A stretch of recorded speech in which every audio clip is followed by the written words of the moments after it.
শুরু হয়েছে তারুণ্যের যাত্রা।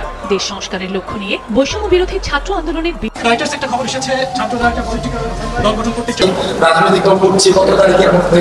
আজ বিকজ আমি পলিটিক্যাল ফরমেশনের প্রস্তাব আমরা আলোচনা করছি, আর কিছু মানুষের হাতে দেশের মালিকানা তুলে দিয়ে দুর্নীতিবাদ যারা রয়েছে আপনাদেরকে সতর্ক করতে চাই, কারণ আমাদের মূল কনসার্ন হচ্ছে এখন আমরা যদি ব্যক্তিগত জায়গার চিন্তাটি বাদ দিই।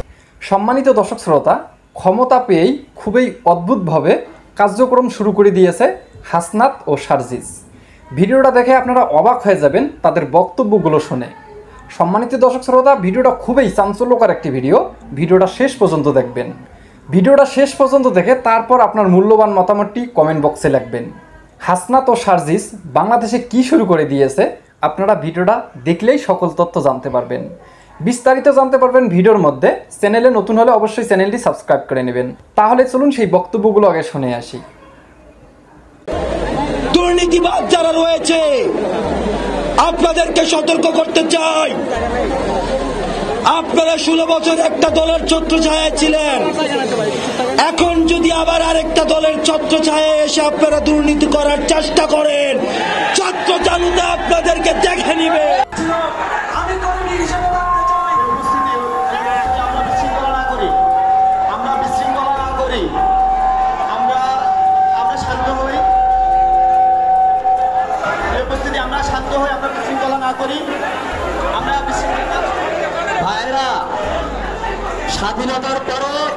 স্বাধীনতার পরও আপনারা যদি এরকম দ্বন্দ্ব করেন তাহলে বোঝা যায় স্বাধীনতা আপনাদের জন্য আশীর্বাদ নয়, স্বাধীনতা আপনাদের জন্য সমস্যা।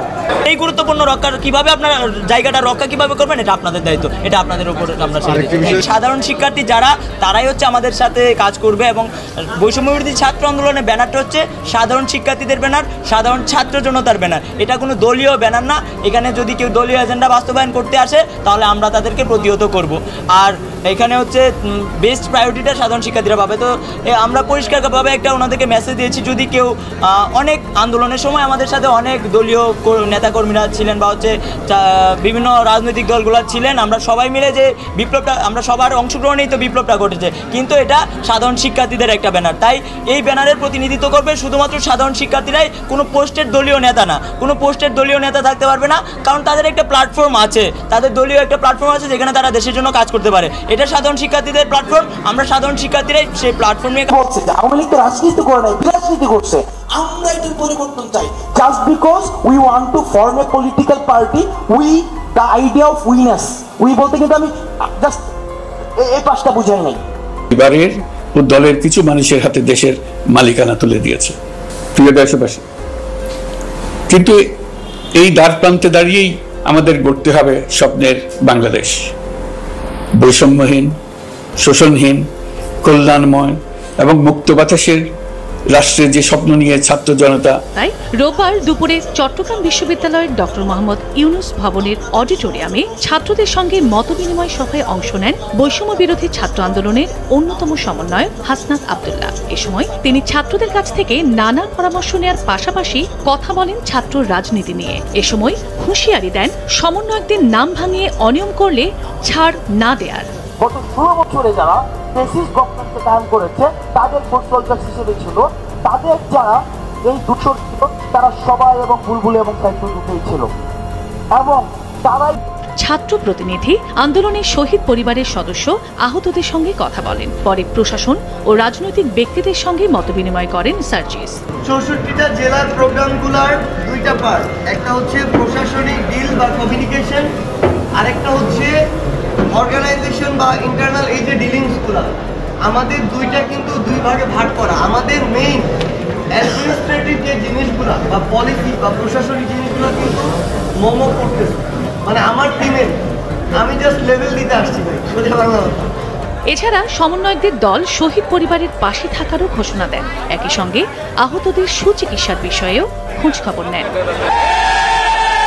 এর আগে চট্টগ্রাম বিশ্ববিদ্যালয়ে শিক্ষার্থীদের সাথে মতবিনিময় করেন সমন্বয়করা। দলীয় লেজুর ভিত্তিক ছাত্র রাজনীতির বিরুদ্ধে অবস্থানের কথা তুলে ধরেন হাসনাত আব্দুল্লাহ। স্বাধীনতাটাকে আমাদের ধরে রাখার জন্য আমার ছাত্র রাজনীতি করতে হবে, তবে সেটা অবশ্যই অবশ্যই দলীয় লেজুর ভিত্তিক ছাত্র রাজনীতি না, যেটা আমার মাদার টিম প্রেসক্রিপশন দিবে আর আমি ক্যাম্পাসে সেটা বাস্তবায়ন করব। এদিকে মুন্সিগঞ্জে সরকারি হরগঙ্গা কলেজ মাঠে ছাত্র জনতার সাথে মতবিনিময় সভায় অংশ নেন বৈষম্য বিরোধী ছাত্র আন্দোলনের সমন্বয়ক সার্জিস আলম সহ 14 সদস্যের প্রতিনিধি দল। রাষ্ট্রের স্বার্থের সাথে সংবিধানের সাংঘর্ষিক ধারাগুলো পরিবর্তনের তাগিদ দেন সার্জিস। যেরকম ফ্যাসিস্টদের দ্বারা 16 বছর চলেছে, ওই রকম কোনো না কোনো ফ্যাসিস্ট দ্বারা আজকে থেকে কয়েক বছর পরে আবার এই দেশটি পরিচালিত হবে। আপনারা কি এটা চান? যদি আপনারা না চান তাহলে আপনাদের হয় মেধাবী এবং দক্ষতা সম্পন্ন হয়ে ওই রাজনীতিতে প্রবেশ করতে হবে, অথবা রাজনৈতিকভাবে সচেতন হয়ে উঠতে হবে। এর আগে ছাত্র প্রতিনিধিদের সাথে কথা বলেন সার্জিস সহ অন্য সমন্বয়করা, সাক্ষাৎ করেন আন্দোলনে হতাহতদের পরিবারের সাথে। এছাড়া জেলা প্রশাসন সহ বিভিন্ন রাজনৈতিক দলের স্থানীয় নেতৃবৃন্দের সাথেও মতবিনিময় করেন তারা। আপনারা যদি শান্তভাবে বসতে না পারেন, প্লিজ দরজা খোলা আছে। আপনারা যদি শান্তভাবে বসতে না পারেন, দরজা খোলা আছে, প্লিজ। আপনারা যদি শান্তভাবে বসতে না পারেন, দরজা খোলা আছে। দরজা সবার জন্য খোলা। আপনি আসতেও পারেন, যাইতেও পারেন। আমাদের দরজা সবার জন্য খোলা, আপনি আসতেও পারেন, যাইতে পারেন। কিন্তু আমরা এখানে কোনো বিশৃঙ্খলা চাই না। যদি বিশৃঙ্খলা করার চেষ্টা করো, আমরা তাদেরকে চিহ্নিত করবো। ভাই শুনেন, ভাই আমি হাত জোড় করতেছি, ভাই রিকোয়েস্ট ভাই রিকোয়েস্ট করতেছি, ভাই রিকোয়েস্ট করতেছি,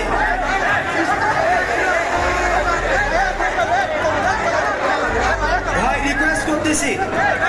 ভাই এটা খুবই ওয়ার্ড দেখাচ্ছে, মানে এটা মনে হচ্ছে যে ভাই এটা খুবই ওয়ার্ড মনে হচ্ছে।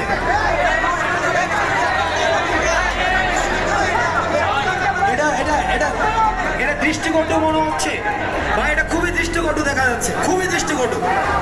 ভাই সিচুয়েশন যাই হোক, কথা বলার পরিবেশ থাকা উচিত। ভাই এটা খুবই দৃষ্টিকটু দেখা যাচ্ছে, ভয়াবহ দৃষ্টিকটু। সম্মানিত দর্শক শ্রোতা, আপনারা ভিডিওর মধ্যে দেখতে পারলেন যে সকল তথ্যগুলো কি দিয়েছেন, যে হাসনাত ও সার্জিস বাংলাদেশের মধ্যে প্রত্যেকটা জেলার মধ্যে যেয়ে তারা শিক্ষার্থীর সঙ্গে একটি মিট করিয়ে বাংলাদেশ কিভাবে এগিয়ে নিয়ে যাওয়া যায় সেই পরামর্শ করবে। সম্মানিত দর্শক শ্রোতা, আমাদের বাংলাদেশে এখনও ভয়াবহ অবস্থা আছে। আপনারা আজকের নিউজে দেখতে পাচ্ছেন যে হিরো আলমকে মারধর করেছে বিএনপির নেতাকর্মীরা, কেননা বিএনপিকে নিয়ে এবং তারেক জিয়াকে নিয়ে কটূক্তি করেছিলেন হিরো আলম, তাই বিএনপির নেতারা হিরো আলমকে মারধর করেছেন। সম্মানিত দর্শক শ্রোতা, এরকম আপডেট ভিডিও পেতে চ্যানেলটি অবশ্যই সাবস্ক্রাইব করে নেবেন। তো ধন্যবাদ সকলকে, নেক্সট ভিডিওতে দেখা হবে। আল্লাহ হাফেজ।